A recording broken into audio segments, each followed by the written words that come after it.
All right, so I'm outside of a 2019 Honda Ridgeline. This is the RTL-T edition, which moving into 2019, you'll notice it has the sliding glass back, whereas in 2018, you would have had to gone up to an RTL-E to get this. So on the back, I'm gonna start you here because this is probably what makes it so much different from other trucks. First thing I'll show you is it does have a two-way tailgate, so I can go classic, up and down, and then I can also come out from the other side and slide this sucker open this way too. So it gives me a couple different ways to work. Something else that makes it a little bit different is you'll notice it has lockable storage down here. So I can pop this open, and I have a storage system down here, and then I do have a drain, so I can actually fill this with ice and drinks and then be able to drain it afterwards. And you can see my spare and everything is right here, so it's not underneath the truck. And I did mention this is lockable, so you can see. Other than that, it does come with a bed liner inside. It does come with tie downs, you'll notice them all in the corners. So it's not something extra we're gonna charge you for after the fact to add all this stuff. You do have additional storage in here. If you're in an RTL-E or above, it's gonna have a 115 volt outlet there additionally too.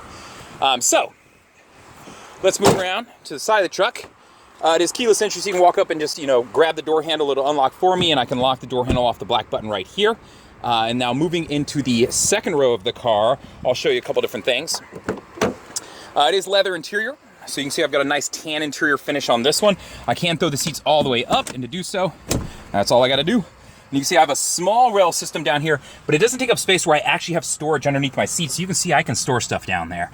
So it's just kind of nice. I do have two USBs down here, and I do have air vents in the back for my people back there. So I just wanted you to see this and how it works. And then I have cup holders, all over the place for the car.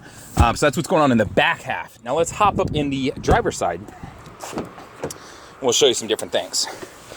So it is a keyless entry and then push button start. So I'm gonna go ahead and start the car up here. All right, and that way we can walk you through some things. Car also does have remote start, so I'll show you that here on the key. To use it, you'd always press the lock button first, then you press and hold the remote start button to crank it up. From there, let me turn the volume down here. It'll run for 10 minutes. I can hit it again, run it for another 10, or if I wanted to turn it off, I could hit the unlock button and the remote start button, and that'll turn it off. So that's how this works. And then there is a key inside of here. I'm not gonna try to do it with one hand, but you have an actual key and then the remote piece that you would hand to like a valet guy. So let's see if I can make this work here. I'll try to slide it out here. Yeah, so there we go. So you can see the key in there, and then I can hand this to the valet guy and keep all my keys on my key ring. So that's how this works. So you'll have two keys just like that.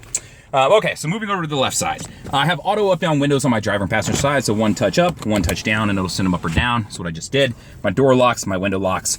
As far as my mirror controls, I've got a left and a right, and then a pad right here that I can adjust them on. And then, of course, I've got my backup camera if I'm using my backup mirrors, and I'll show you the backup camera here real quick. I've got 3 different views on it: wide angle, normal, aim straight down, so if you're backing up to another car, or you're parking, or if you're backing up to a trailer to hitch, you could use this camera and it'd be super helpful. So that's what's going on there. When you throw it in reverse, this automatically pops up. Now moving back over to the left side, I have an econ button. When you turn that on, you'll see this green leaf come on up here. That's just letting you know that when the econ button is on, it'll improve gas mileage of the car. It'll shut down some of the electrical systems on the front of the car, affecting things like the AC unit and the accelerator. Below that, you're gonna see a couple things. The car with the squiggly lines is vehicle stability assist. That works with your traction control. So in the event that you go into a skid, it'll transfer power to whichever wheel is getting better traction to help correct. Next to that would be my cargo lighting in the bed of the car. So if I need to turn that on while I'm doing something in the dark, I can see what's back there as I'm unloading. My steering wheel is I should say telescoping. I can do it up and down, and I can do in and out. So in and out, up and down. So that's what's going on there, and my lever's right here underneath. Now moving on to the steering wheel, first button right here is gonna jump between some different menus. So it's just a quick jump between navigation, which comes in the car through Garmin, my Bluetooth and my audio. So that's how this works. All right, so that's what this button is right here. And then depending on which screen I have coming up here, I can hit the button down here and it'll pull up some different menus. So if I have audio pulled up, it'll give me some different options to get to presets and different things. So that's how this works. Plus and minus is gonna be my volume controls. Left and right will jump between favorite stations, jump to the next track, just depending on what audio I'm listening to.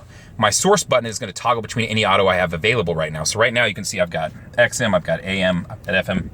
And it's toggling through up here too. If I had a USB hooked up or Bluetooth, it would give me more options and toggle through more things. So that's how this works.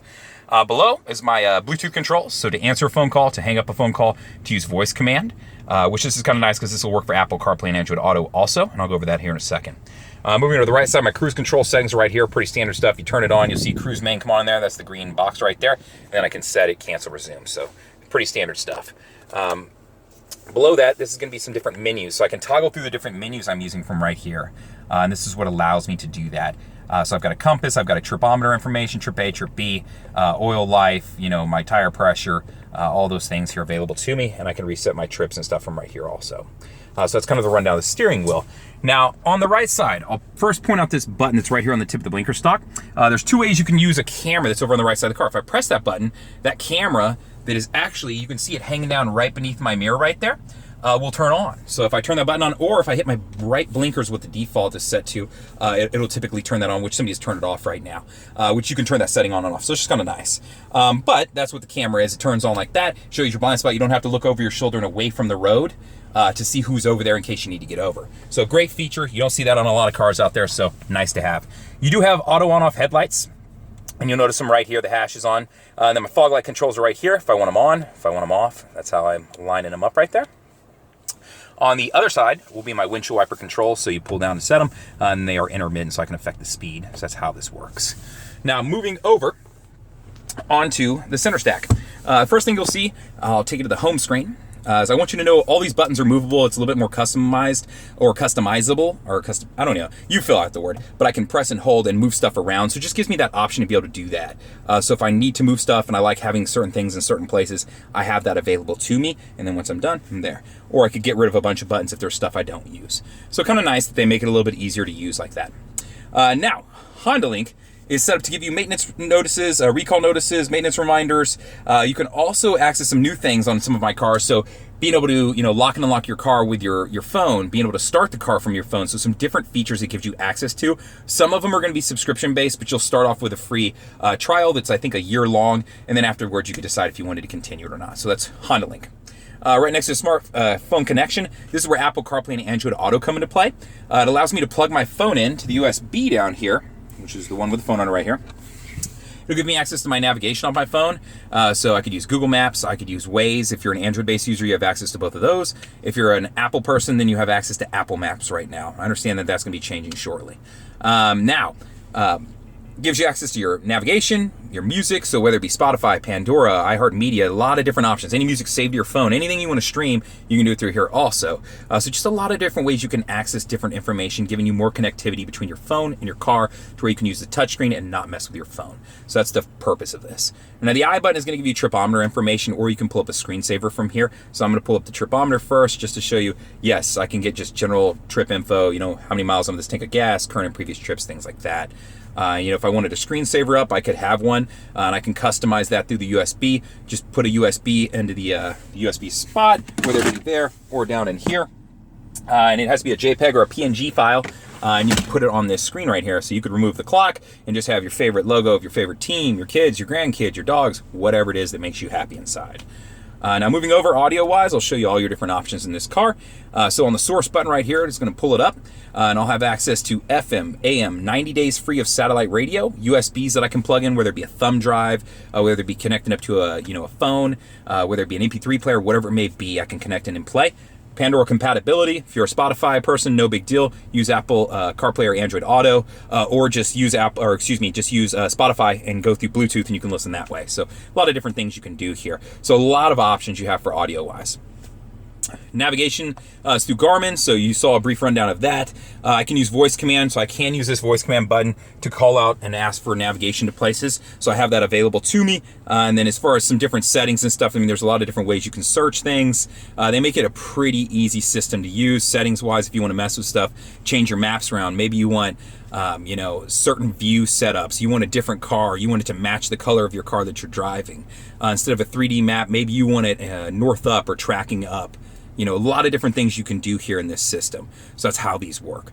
Bluetooth, once you've connected up once, it'll automatically give you access to your contact history, your phone, anybody who's calling, receiving text, emails, that sort of thing. It'll even read some of those aloud to you. Now, settings in the car is going to be from here. And there's a couple things I want to show you. First is how to connect a phone to Bluetooth. So from here, Bluetooth device list, because I want to add something to that list. Down here, I'd hit add new device. It's going to prompt me, have you turned the Bluetooth on your phone? So you'll turn that on, then you'll hit continue, and then the two will search for each other. So that's how I add a phone. So let's jump back to settings and start over again.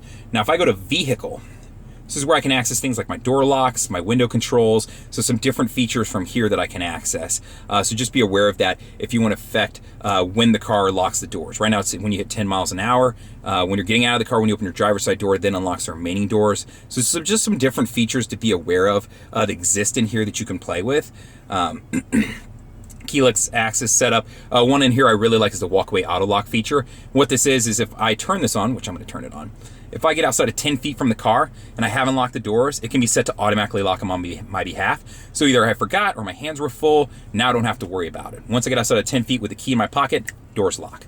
So if the key was still in the car, it wouldn't lock, it would actually beep at me to let me know, hey, the keys are still in the car. So cool feature. So that's some of the settings. So that was kind of a quick rundown of what you're seeing going on from here. And then I've got some extra menu screens if I need them.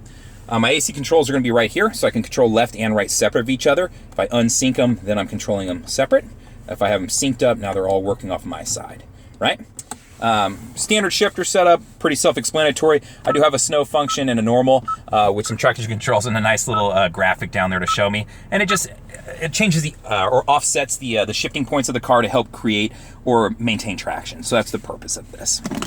In my center console, you saw that I do have a USB and another power outlet, along with the USB and the power outlet here. And I didn't point these out earlier, but you do have heated seats in this model additionally too. Above you, you do have an auto dimming mirror. You do have controls over your moonroof up here, so I can send it all the way open or I can crack it. I do have a home link, so I can connect up my garage clicker, gate clicker, that sort of thing here also. And then I've got controls for my lights up here. And then, sunglass holder. This is what I call normal new car stuff. It does have a mirror, so you can keep an eye on stuff in the back, your lid vanities and things like that. So this is, I believe the Deep Scarlet Pearl is the name of this color, with the tan interior, ivory interior if you were looking online. But this is what it looks like so you can get an idea. If you have questions, feel free to reach out. You can always call me at 512-443-4300. Easiest way is to just comment on the YouTube video. I'll usually get back to it pretty quick. Or you can email me at the letter J, and then my last name, Fuller, F-U-L-L-E-R, @howdyhonda.com. Thank you much.